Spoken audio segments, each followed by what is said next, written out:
Boleh minta tolong PPT-nya ditampilkan? Bukan yang ini. Ya. Oke, udah semuanya bisa taruh dulu. Kita mau dengerin beberapa hal yang harus kita pelajari hari ini ya. Tadi kita udah dapet tentang jubah dan warisan. Oke, kreseknya boleh disimpan dulu. Ya, kita mulai ya. Tadi kita sudah mendapatkan setiap jubah-jubah warisan. Tadi boleh angkat tangan yang berdiri siapa aja? Ketika dilemparkan sebuah kairos, mari angkat dengan cepat. Biar setiap warisan itu turun dalam hidup setiap kita. Amin. Saya mau nanya sekali lagi, siapa yang kapan hari ikut KKR yang Greater Generation? Boleh lambaikan tangannya? Nah, hari ini saya mau bertanya, saya waktu itu pernah sharing, saya kasih sebuah PR. Seberapa banyak jiwa yang sudah kalian bawa buat Tuhan?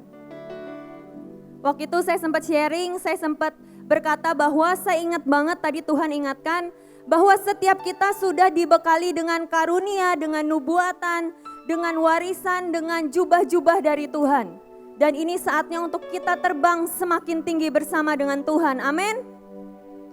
Dan satu pertanyaannya, seberapa banyak jiwa yang sudah kita bawa buat Tuhan? Saya rindu mendengar, waktu itu saya berkata, Kak, saya sudah memenangkan 1.000 jiwa. Kak, saya sudah memenangkan 10.000 jiwa. Ya, jadi nanti ketika kita bertemu lagi, saya ingin mendengarkan kesaksian demi kesaksian nih. Tidak peduli kalian siapa, backgroundnya dari mana, yang Tuhan inginkan adalah hati yang rindu akan setiap jiwa-jiwa. Amin. Hari ini saya mau sharing singkat mengenai Raja Wali. Ya, judulnya The Eagles Rules the Storm. Kita katakan bareng-bareng ya. 1, 2, 3. The Eagle rules the storm. Raja Wali yang mengendalikan setiap badai. Tuhan inginkan setiap kita menjadi Raja Walinya Tuhan. Tapi bukan kita yang dikendalikan dengan situasi kehidupan. Tetapi kita yang mengendalikan situasi kehidupan kita bersama dengan Tuhan. Kalau mungkin burung-burung yang lain, mereka takut ketika melihat badai. Apa yang Raja Wali lakukan? Raja Wali justru sangat bersuka cita, sangat berbahagia ketika melihat badai. Kenapa? Kenapa? Karena melalui badai itu, dia akan terbang semakin tinggi lagi. Next level. Jadi kalau sekarang ada yang lagi merasakan, Kak, aku sedang menghadapi badai yang sangat susah. Yang masalah yang sangat luar biasa, Kak. Bersukacitalah. Karena Tuhan ingin kita naik ke next level bersama dengan Tuhan. Next. Mount on wings like eagles and begin to fly. Kalau dulu kita masih kecil, kita ini suka main di time zone ya, atau main di tempat-tempat rekreasi gitu kan. Kalau kita udah mulai main game, dipencet, langsung ada tulisan, the game start begin in 3, 2, 1 ya. Kata begin itu bukan ketika kita baru mau terjun. Begin itu saatnya kita harus terbang.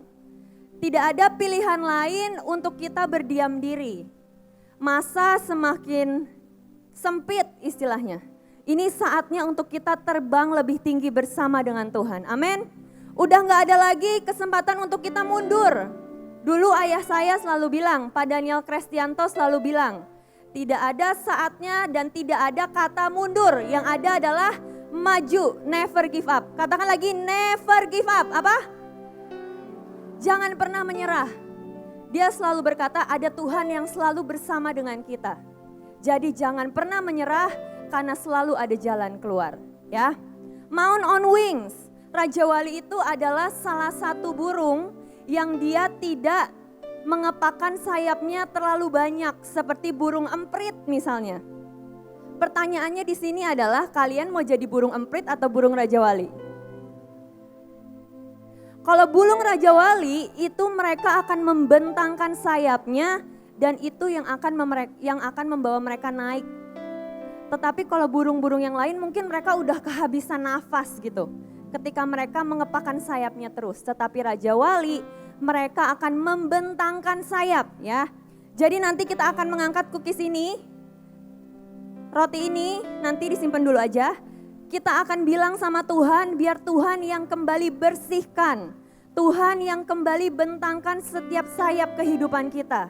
Dibentangkan artinya diperbesar, diperlebar. Ketika masalah itu datang, badai itu datang, kita bisa terbang lebih tinggi bersama dengan Tuhan.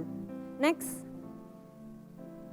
Nah ini, being strong is the only option. Ini poin pertama. Jadi saya minta semuanya konsentrasi, fokus karena saya akan cepat.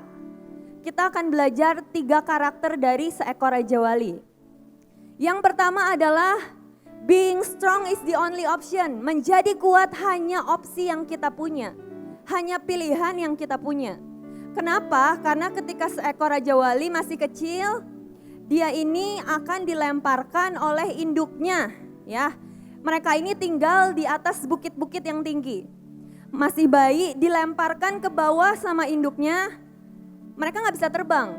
Itu caranya bagaimana mereka belajar terbang.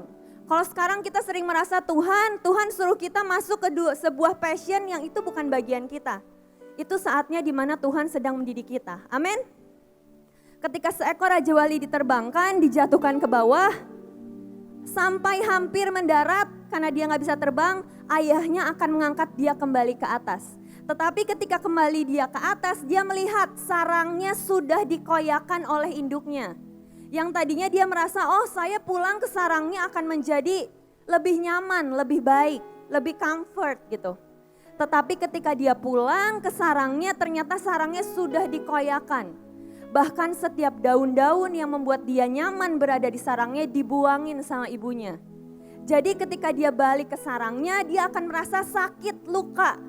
Jadi mau gak mau dia akan kembali terjun ke bawah sampai dia bisa terbang seperti ayah dan ibunya. Sama seperti hidup kita. Ketika Tuhan mengizinkan untuk kita tidak punya pilihan lain selain kata kuat.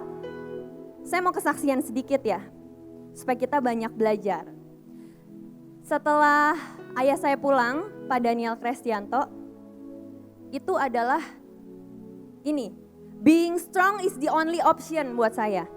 Kalau saya tidak menjadi pribadi yang kuat, saya tidak bisa bertahan istilahnya. Saya tidak punya pilihan lain tetapi hanya menjadi kuat. Kalau saudara pikir, teman-teman pikir, gampang gak Kak ketika ditinggal oleh ayahnya gitu. Mungkin kalau dalam sisi keluarga kita bisa recover gitu. Tapi dia itu pergi dengan secara mendadak dan tidak ada persiapan dan tiba-tiba dan kita kaget semuanya. Tiba-tiba saya diserahkan AOC oleh ibu saya juga. Tiba-tiba saya harus mengatur, memimpin lebih dari 25 cabang di seluruh Indonesia dan luar negeri. Saya harus memutuskan banyak keputusan. Saya harus memilih banyak pilihan buat mereka gitu. Dan itu adalah badai buat hidup saya awalnya. Tapi saya bersyukur badai itu yang membuat saya bisa berdiri hari ini di sini. Dan being strong is the only option. Kalau kita tidak bisa kuat di dalam Tuhan, badai itu yang akan menghanyutkan setiap kita. Jadi saya benar-benar berharap teman-teman semua di sini bisa nangkep. Ketika kalian sedang menghadapi badai, ketika kalian sedang menghadapi masalah demi masalah, bersukacita gitu. Walaupun rasanya, Tuhan aku gak sanggup gitu. Aku mau keluar aja, aku mau nyerah. Tapi Tuhan sudah menunggu di akhir. Tuhan akan terus mensupport kita. Ayo nak, pasti bisa. Aku ingin engkau berada di level yang lebih tinggi lagi bersama dengan Tuhan. Amin. Next. The eyes of vision. Raja Wali itu kelopak matanya double. Mereka punya 2. Kalau burung-burung lain ketika mereka naik ke dalam ketinggian tertentu, debu, semua kotoran bisa melukai mata mereka. Tetapi Raja Wali tidak pernah bisa dilukai matanya karena kelopak mata mereka double. Nanti kita mau angkat bareng-bareng madu ya, semua tadi udah ngecek semuanya punya. Kita mau minta kekuatan yang dari Tuhan. Seperti Yonatan yang matanya menjadi terang ketika memakan madu. Itu kita akan terima hari ini. The eyes of vision ini berkata mengenai gini. Ketika Tuhan memberikan kita Mata yang dapat melihat setiap peluang-peluang yang orang lain mungkin gak kelihatan. Ketika nanti di depan ada banyak pilihan yang harus kita jalani, yang harus kita pilih. Orang dunia mungkin berkata, Tuhan gimana nih susah jalannya. Tetapi karena kita punya mata Raja Wali yang bisa melihat lebih jauh bersama dengan Tuhan, kita bisa memilih sesuatu yang tepat. Tetapi ada sesuatu yang harus kita punyai ya. Kita mau minta sama Tuhan, kita punya the eyes of vision. Tapi kalau kita tidak punya keintiman akan Tuhan, itu sama aja gak bisa. Mari hari ini punya kemanisan. Madu itu juga berbicara tentang kemanisan. Kemanisan itu seperti harmoni sebuah hubungan. Apakah kita sudah punya hubungan yang intim dengan Tuhan? Itu balik ke dalam kehidupan setiap kita. Tadi Kakak Bevi sudah berkata, seberapa banyak kalian yang udah sering ikut KKR? Pasti banyak banget. Yang udah sering ikut altar call, setiap altar call maju gitu. Bagus, tapi jangan yang di dalam menjadi apatis dan rutinitas. Kalau hanya ketika ngelihat altar call maju, tapi hidup kalian di luar sama aja seperti yang lain, itu sama aja. Jadi mari hari ini punyai sebuah keputusan yang bulat di hadapan Tuhan. Kalau kalian mau mengikuti Yesus, mengikut Tuhan yang benar. Punyai sebuah keintiman yang intim dengan Tuhan. Punyai sebuah hubungan yang manis dengan Tuhan. Kalau dulu Ngkong Yusak sering berkata, bagaimana cara dia mengaktifkan Roh Kudus. Saya waktu kecil juga diajarin sama ayah saya. Bahkan sampai mau pergi ke sesuatu tempat tuh nanya dulu dalam hati, Tuhan boleh gak ya saya pergi ke tempat A gitu. Atau mungkin nanya lagi, hari ini saya pakai baju warna apa ya Tuhan? Sampai sedetail itu kita punya kedekatan dengan Roh Kudus dan Tuhan. Jadi hari ini yang hubungannya sama Tuhan sudah mulai redup, sudah mulai goyang, yuk perbaiki sama Tuhan. Jangan hanya ada di sini menerima semua berkat, menerima semua bekal, sudah diberikan yang maksimal sama Tuhan tapi hidupnya biasa aja. Mau hidupnya biasa aja atau hidupnya luar biasa? Itu keputusan yang harus kalian ambil. Jadi mulai pilih apa yang menjadi komitmen kalian. The art of waiting yang ketiga. Poinnya ada the art of waiting. Sebuah seni dalam menunggu. Contoh yang paling simpel. Sebuah seni dalam menunggu itu apa? Yang sangat simpel buat anak muda adalah mencari jodoh. Kenapa mencari jodoh? Kalau kita gak sabar menunggu jodoh kita nih dari Tuhan. Misalnya si A, Tuhan aku berdoa buat jodoh aku. Berdoa banget. Tapi di depan kalian ada B, C, ada D, ada E, sampai Z gitu. Tapi kalian tidak mencoba untuk memfokuskan diri sama Tuhan. Kalau dulu Ibu Nani sering berkata, pakai kacamata kuda. Jadi cuman fokus sama satu orang saja. Seni menunggu adalah ketika kita menunggu waktu Tuhan yang terbaik. Tidak mencoba, aduh belum ada yang deket, Tuhan belum kasih jawaban, coba dulu sama si A. Kalau enggak, deketin si B. Nunggu lagi belum ketemu jawabannya, nungguin si C. Terus pertanyaannya, Kak, Tuhan akan memberikan yang terbaik atau enggak? Tidak. Karena kita tidak berfokus kepada Tuhan. Jadi, the art of waiting adalah ketika kita bisa menunggu waktu Tuhan. Seperti Raja Wali. Kenapa contohnya Raja Wali? Raja Wali itu akan menunggu waktu yang tepat untuk dia terbang. Ketika badai itu datang, angin itu datang, dia akan langsung terbang dalam kecepatan yang sangat tinggi, menembus setiap awan dan dia akan menyasar apa yang jadi sasaran dia di dalam laut.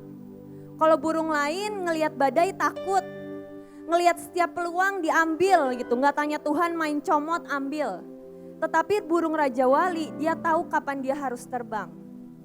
Bukan hanya untuk jodoh, the art of waiting bisa untuk semuanya. Menunggu waktu Tuhan itu adalah yang terbaik.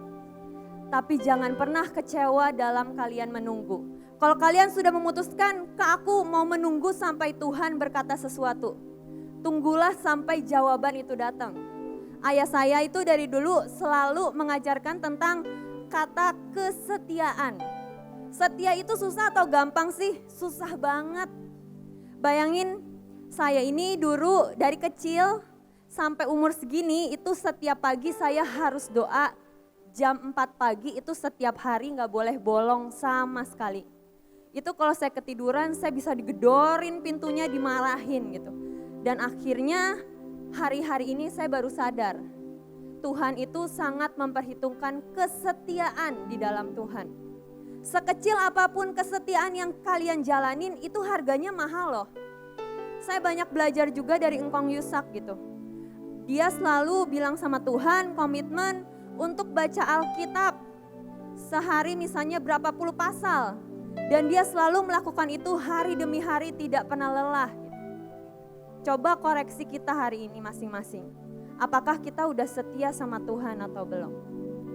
Seperti seekor burung Raja Wali, dia akan terbang di waktu yang tepat dan apa yang menjadi sasaran dia itu tepat. Seperti kita menunggu waktu Tuhan dan ketika waktu itu datang kita akan menerima berkat yang maksimal di hadapan Tuhan. Tema kali ini adalah Soar the Impossibilities, betul ya? Soar the Impossibilities. Terbang di dalam kemustahilan, ya. Kalau kita mau terbang di dalam kemustahilan, kita harus ngerti dulu nih, kapan waktunya terbang. Tidak selamanya kita harus terbang terus-menerus, tetapi terbang di dalam waktunya Tuhan akan mendapatkan sesuatu yang ajaib dalam kehidupan kita. Amin. Next. Nah ini ayatnya, yuk kita mau sama bangkit berdiri, kita mau bangkit berdiri sama-sama. Mari siapin semua madu, semua cookies, kita mau angkat di hadapan Tuhan. Tetapi sebelumnya, ini adalah ayat yang mau saya pakai, yang mau kita sama-sama serukan kepada Tuhan. Deklarasikan bahwa hari ini kita akan menerima kekuatan-kekuatan yang baru dari Tuhan. Amin. Kita akan membentangkan setiap sayap-sayap kehidupan kita, ya. Kita mau sama-sama baca Yesaya 40 ayat 31. Sudah? Yuk kalau udah kita mau sama-sama baca ya. Yesaya 40 ayat 31. Tetapi orang-orang yang menanti-nantikan Tuhan mendapat kekuatan baru. Mereka seumpama Raja Wali yang naik terbang dengan kekuatan sayapnya. Mereka berlari dan tidak menjadi lesu. Mereka berjalan dan tidak menjadi lelah. Amin. Ya, hari ini kita mau angkat madu. Sekarang kita mau angkat madu, kita mau angkat cookies di hadapan Tuhan. Mari terima kekuatan yang baru dari Tuhan. Boleh semuanya dipersiapkan?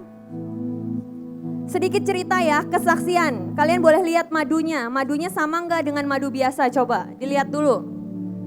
Ada kesaksian di dalam madu itu. Madu ini itu didapatkan dari sebuah pengasingan. Jadi madunya bukan madu biasa yang kalian bisa dapetin di supermarket, di toko. Kalian gak bisa dapetin madu ini di mana-mana. Jadi kisahnya singkat. Ada seorang leader di AOC, dia itu masuk ke dalam pengasingan disuruh Tuhan. Di dalam pengasingan dia disuruh menyiapkan wadah demi wadah. Dan Tuhan berikan akan terjadi sebuah hal yang ajaib. Supranatural akan diberikan. Dia katakan amin gitu. Pada waktu dia bangun, madu ini keluar dari dalam wadah-wadahnya. Ini madu dari surga loh, beneran. Jadi kalian harus benar-benar jaga. Jangan dijadiin jimat ya, sekali lagi. Aduh, madunya dari surga, hati-hati banget, jangan. Ini adalah bukti nyata kita punya Tuhan yang hebat dan luar biasa. Tuhan sedang membawa kita dari puncak kemuliaan sampai kemuliaan. Ada keajaiban demi keajaiban. Madu ini juga berbicara tentang kesembuhan. Jadi kalau misalnya sedang ada yang sakit, Tuhan gerakan untuk kalian doakan dengan madu ini juga boleh. Ya. Tapi sekali lagi ini bukan jimat, ya. Jadi ini adalah tanda kebesaran Tuhan. Bahwa Tuhan kita adalah Tuhan yang penuh dengan hal-hal ajaib dan supranatural. Terus yang kedua, ini adalah cookies sayap. Sebenarnya ini bukan bagian saya teman-teman. Ini bagian Bapak Joshua tadi sebenarnya. Sayap ini melambangkan apa? Ketika Tuhan mau membawa kita next level bersama dengan Tuhan. Tapi warnanya itu warna-warni, betul? Ini melambangkan unity. Ada persatuan dari Tuhan yang akan mengikat keluarga Bahtera. Dan kemuliaan demi kemuliaan akan Tuhan nyatakan dalam kehidupan setiap kita. Amin. Kita mau nyanyikan sayap-sayapku menguat ya.